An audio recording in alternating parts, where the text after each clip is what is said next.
जुदा हो के हमरा से कैसे तू रहबो, लोरावा से नहना के कजरा तू धोबो।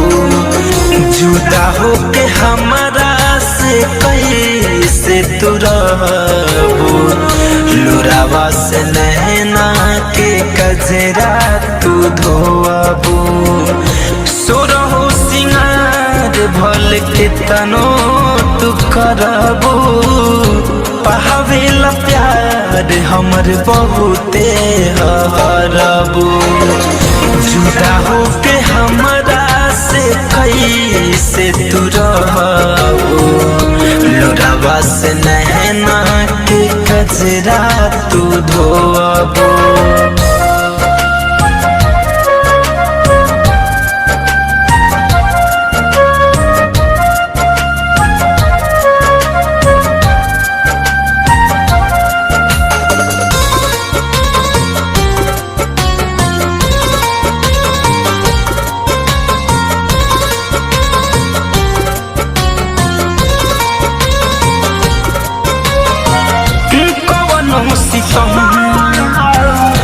कवनो जखम एहो करे जहा सहले हब हम। हिम्मत सोची कि पियावा के प्यार में तर जेबू।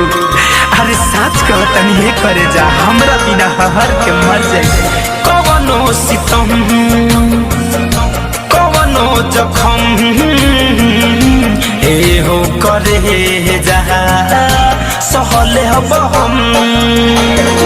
सुन लागी ससुर में कैसे तू रहबो, लोरावा से नहना के कजरा तू धोबो।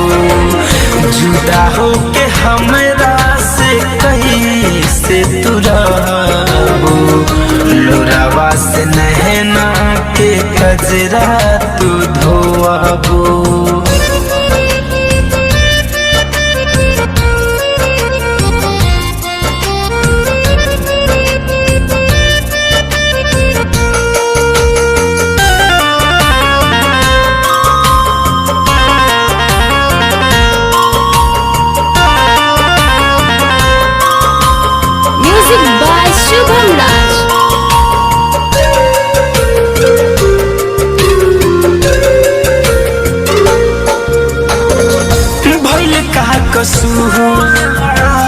कह के मजबूर फैशन फिरोज से जाता दूरी इतना बनावा कि कहीं लौके ना हमार परछाई। भगवान से दुआ कर कि हम जल्दी मर जाई। भइल का कसूर कह के मजबूर मुकुंद फिरोज से जाता धड़कन धनंजा बिना तू तरसबो, लोरावे से